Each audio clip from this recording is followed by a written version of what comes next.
महाभारत में एक ऐसा योद्धा था जिसे जन्म से ही अपमान मिला, लेकिन इतिहास ने उसे सबसे महान दानी का दर्जा दिया। वह थे दानवीर कर्ण। कर्ण का जन्म माता कुंती के गर्भ से हुआ, लेकिन समाज के डर से उन्हें जन्म के तुरंत बाद एक टोकरी में रखकर नदी में बहा दिया गया। एक राजकुमार होकर भी वह एक सारथी के घर पले बढ़े और दुनिया में उन्हें सूत पुत्र का कहकर निरस्त किया।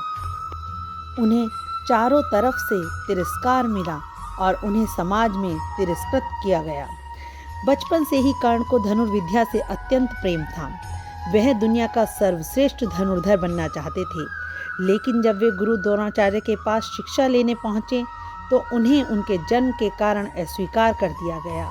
अपमान की यह आग उनके भीतर जलती रही, लेकिन उन्होंने हार नहीं मानी।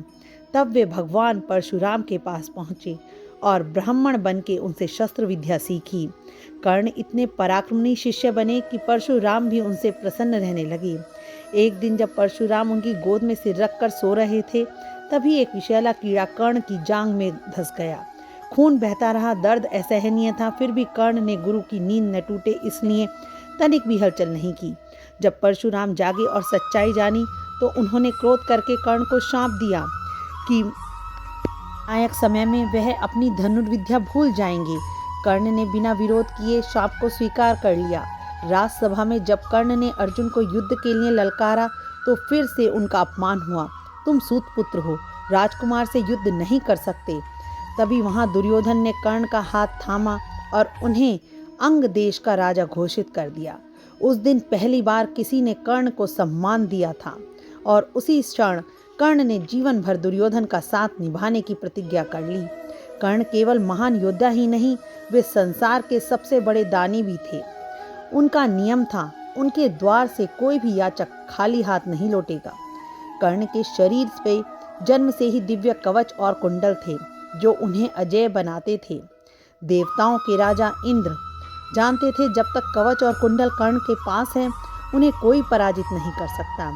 इसलिए कर्ण ब्राह्मण का वेश धारण करके कर्ण के पास दान मांगने पहुंचे।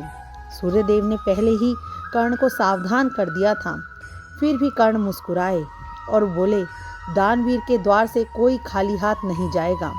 ब्राह्मण ने मांगा उनका कवच और कुंडल, वह कवच जो जन्म से उनके शरीर से जुड़ा था। कर्ण ने बिना सोचे एक पल भी अपने शरीर से उस कवच और कुंडल को काट कर दान कर दिए। शरीर से रक्त बह रहा था, पर चेहरे पर संतोष था। इंद्र उनके दान से भावुक हो गए। उन्हें एक दिव्य शक्ति अस्त्र प्रशस्त्र प्रदान किया। महाभारत युद्ध से पहले साथ ही साथ यह कहा कि कर्ण, इस संसार में तुम एक दानवीर के नाम से प्रख्यात होगे, जिसने बिना सोचे अपने शरीर से अपना कवच और कुंडल मुझे दान कर दिए। तुम्हारी ख्याति संसार में जन्मों जन्मों तक रहेगी। यह सब देखकर देवता भी भावुक हो गए कि किस प्रकार एक दानवीर ने अपने शरीर का अंग ही एक तरह से दान कर दिया था। सभी देवता उन पर भावुक हो गए थे। महाभारत के युद्ध से पहले माता कुंती उनसे मिलने के लिए आईं और सच बताया कि तुम मेरे ज्येष्ठ पुत्र हो। यह सुनकर कर्ण का हृदय टूट गया। जिस माँ के प्रेम के लिए वह जीवन भर तरसे, वह आज उनके सामने खड़ी थी। कुंती ने उन्हें उनसे पांडवों का साथ देने को कहा, लेकिन कर्ण ने शांत स्वर में कहा, माता, जन्म से मैं आपका पुत्र हूँ, पर जीवन से मैं दुर्योधन का मित्र हूँ। मैं अपने वचन से पीछे नहीं हटूंगा।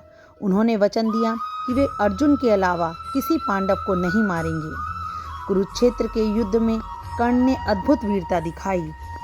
एक तरफ अंगराज कर्ण दान और वीरता का प्रतीक थे, जो धनुर्धरी थे, महान योद्धा थे, और दूसरी तरफ था गांडवधारी महारथी अर्जुन, गांडीधारी। वह अपने युद्ध के कौशल में भी वह भी बहुत निपुण था। अब अंत से कर्ण के बिल्कुल विपरीत था। शाप और भाग्य उनके विरुद्ध खड़े हो गए थे। युद्ध के दौरान उनके रथ का पहिया भूमि में धंस गया और उसी निर्णायक क्षण में अर्जुन का बाण उन्हें लगा। धरती पर गिरते ही कर्ण के चेहरे पर क्रोध नहीं था, सिर्फ और सिर्फ थी तो वह थी शांति, क्योंकि उन्होंने जीवन भर अपने धर्म, मित्रता और दान का पालन किया था। कहते हैं, मृत्यु के बाद भी कर्ण की परीक्षा ली गई थी। उन्हें स्वर्ग में सोना मिला लेकिन अन्न नहीं मिला।